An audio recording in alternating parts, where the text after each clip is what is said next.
Morning. Good morning. Again, as I welcome you to Interfaith Spiritual Center, acknowledging that nothing happens by chance, that we are here by divine appointment, and that you found your way here, through it all, the film festival and all, and we are here by divine appointment. And as I address our viewing audience, I acknowledge that we are all part of this amazing matrix of spirituality, this opportunity that we have, especially in the year of our Lord, 2012. This is known as the spiritual age. And I have people say, well, is this the year of the cataclysm and all of this kind of fear-based stuff? No, this is the age of spirituality. This is the age that we put our works with the faith, realizing at a very deep level that there is a portal, there is an opening that we may walk through and experience life at a deeper level. And I want you to know this takes a tremendous commitment as well. And I always acknowledge everyone who is in the New Thought movement, because we have learned to take responsibility for our lives. We have learned that the twin of responsibility is freedom. Know the truth, and the truth will set you free to be who and what you are. And that is meant in a glorious way, that we are created in the image and likeness of this amazing energy. And when we know that we are created in this image and likeness, and we are told that it is good and what? Very good. Then we step up to the plate of our true spiritual stature and begin to acknowledge together that we are the chosen ones. And the Bible has an interesting verse. He said, many are called, but few are chosen. And why that is because few choose. We're at the effect of life. We're at the conditions, the appearances. But the minute we step up to the plate, we say, it is 6:30 on the evolutionary clock. There is no going back to the way that it was, to feeling like a victim, to looking outside of ourselves for the answers, to gossiping about this one and that one. You will know that you have gained a special spiritual enlightenment the moment that we don't have a need to talk about others or gossip or look outside ourselves or assign blame. But the moment we say, this is my life, I have some tools here, and I'm going to take these tools within. I'm going to speak my word as one having authority, because Jesus, who became the Christ, said, speak your word as one having authority. I think that's pretty clear. It's not approaching the altar with, well, I guess perhaps, on some level maybe I'm worthy. No, we are worthy now. We are worthy to express life in all its glory. We are worthy at the very deepest level to have the good things of life. So this whole theme this month has been about lighting the lamp. It's been acknowledging that there is an Aladdin factor. And I love the book by Mark Victor Hansen and Jack Canfield. It's called The Aladdin Factor. And it's like a springboard for all people that are in the spiritual life to acknowledge that there is within us the genie, and that when we brighten our consciousness and come forth in a greater way, that genie comes forth within us and says, your wish is what? My command. This morning we are about lighting the lamp from within us. And there is a great story after Katrina. There is a multimillionaire who made his money in the oil business. And he saw that there was an 84% dropout rate of high school students. And he wanted to give something back. So he went to the principal and he said, I've been studying and I would like to sponsor every child that graduates. I would like to give them a college education. Well, these kids, that sounds all well and good, but these kids absolutely didn't know what that meant. They didn't have an experience. The light within them had not been ignited. Once the light is ignited, and we can see I have a choice here. I can truly step up to the plate of life. I have a choice. Once we get it at a very deep level, that we can make a shift within our consciousness, and that of all the things and the human infirmities and all the conditions, appearances, and effects that happen in life, that we can make a shift. And when we make that shift, we can go higher yet.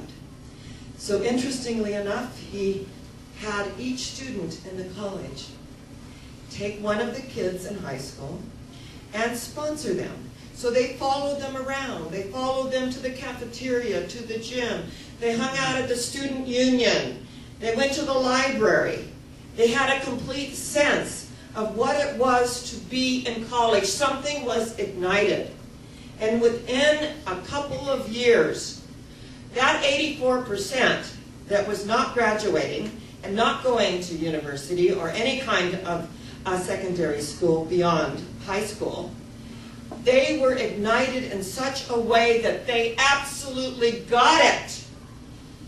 I'm going to go to college. I'm going to finish high school.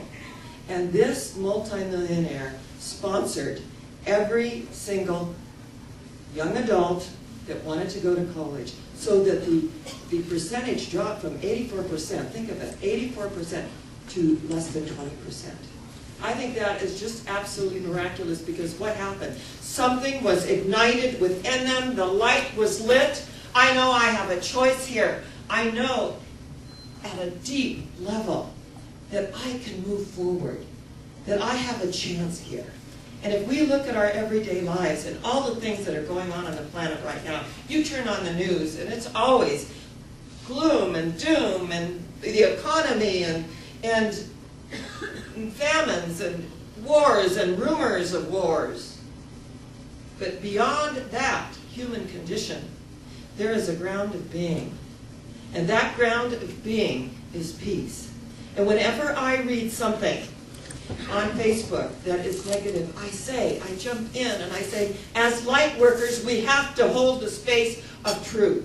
Whenever I see political stuff done, I just say, as light workers, we hold the space of truth. We know that there is one God, indivisible, and liberty and justice for all. That is our job, to hold that space and to know that truth, so that anything unlike that truth unfolds in a way that it suddenly is in favor of spirituality. And when we get it at a deep, deep level, that we are in favor of spirituality, we enroll others. Because there are a lot of light workers on the planet. And some of them, you know, it's interesting how we're made fun of and called Pollyanna. But if you think about the story of Pollyanna, she went into a little town and she transformed the whole town. She began to look at energy as the glad day. And when we begin to shift our energy and begin to lift it up and realize everything that no longer served us is dissolved from our consciousness. And I make a declaration, all cause, effect, record, and memory is dissolved from my consciousness. I release it, I return it to its native nothingness from whence it came. And this is something I do every single day of my life. And what I love about our way of life is that we can recreate our experience in an instant. Have you ever done that? Where you started out and it wasn't so great? You made a little shift, you moved the energy up, and you moved past it. I received an email from one of our students saying, you know, he couldn't be here today, he said, but I love the topic because wherever I go now, I am a medium of lifting the energy up, and I never ever saw myself doing that. I am ministering to everyone I meet. Never did I ever dream I'd be doing that, but here I am, because why? I know the difference. I know the difference. And once we know the difference, we can never go back to the way it was. We can't. And once we meet that ourselves and every other person, and even those that absolutely do not know who they are, we can give them, energetically, we can give them a little lift and a treatment by seeing who they are. That doesn't mean we have to hang out with them and make them our bosom buddy. It means I know who you are, I see your light, and I bless you. And to bless everybody that we meet, and especially those that, you know, and you know, you can imagine, I'm in public life. I hear all the gossip about myself. I do. And you know, all the rumors about myself. And gee, I said, I find out so much about myself I didn't know. Isn't it wonderful? And to release that energy, and when I see the person, to bless them and to acknowledge them and to draw the larger circle. And in the 37 years of doing this work, it's amazing that we take people as far as they are willing to go. When they are not willing to grow any further past that, then what I've noticed is water seeks its own level, and energy seeks its own level, and birds of a feather flock together. It's all about energy. So if we could remember that it's about energy, and it's not about personality. It's never about personality, it's about energy. And if somebody is hanging out in a low vibratory frequency, we just have to bless them and move on our way. I am not in this world to live up to your expectations. You are not in this world to live up to my expectations. I am I and you are you, and if perchance we find each other, it's beautiful. But if not, it can't be helped. We are lighting the light from within. That enlightenment that comes forth, shedding its light on everyone in our energy field. I came to the spa hotel this morning. I want you to know that the valet opened the door and said, "Oh, Dr. Sharron, it's so good to see you." And he said, "Isn't it wonderful? I was just thinking about you, and there you were." And I said, "Isn't it great how that works?" And he said, "Yes, attitude is everything." I said, "Honey, I'm going to have you come in and speak for me today." Attitude is everything. And we got into this wonderful discussion. Attitude is everything. And I saw a cartoon, and it was a gal. She was kind of middle-aged, and she's, at a desk, and there's a guy behind the desk, and she's saying, "I have no degrees, I have no special diplomas. I've been through the school of hard knocks, and here's all that I've learned in my experiences." And I thought, very valuable. Here's all that I have learned, that I don't need to keep repeating the process of what no longer works for me. Here's all that I've learned in the school of hard knocks. I have taken the energy, I have lifted it up. I have blessed this body temple. I have acknowledged my relationships. And in that uniting of relationships, we know there is only one, that you are as close to God as I am ever going to get. And I am as close to God as you are ever going to get. And if I am in that place in me, and you are in that place in you, there truly is only one of us. We're here in a twinkling of an eye, aren't we? We're here in a twinkling of an eye. I've done 2 memorial services this week. Yesterday I did my son-in-law. I call him my son-in-law, not my son-in-law. I did his mother's memorial service. She had a shingles vaccination, and she was allergic to it, and she was gone in 3 weeks. It was so unexpected. It was so devastating to the family. So when I did that memorial service, I said, as I say here every Sunday, my promise to you is that you will leave here feeling better than you arrived. That is my promise. And I say that at every service I conduct or officiate at. And when I shared about energy as neither destroyed nor created, that we can stand at the sea at night, the sea, vast and imponderable, strange and deep, fathomless, but each wave falls upon the rocks and the foam, the energy, the ether that goes back into the sea. It is not expended, neither are we expended. We change form. And when we change form, we go back into an infinity of waves. And some are with us all the way, others seem to creep along, others pass swiftly as a runner. But the energy of love is eternal. And that while we are here, let's light the lamp from within us so that that light goes forth out of our energy field and heals and uplifts everything in our presence.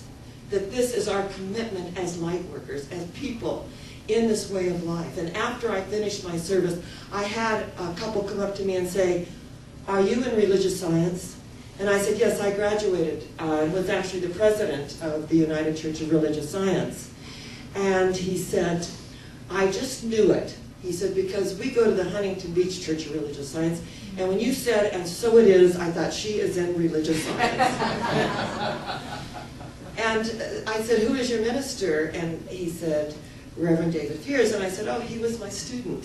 See, I've been doing this 37 years. Now I got my students that, they're out, and they're doing their divine thing. And isn't it wonderful that my students are out all over the planet, really, and they are putting out the energy of our way of life.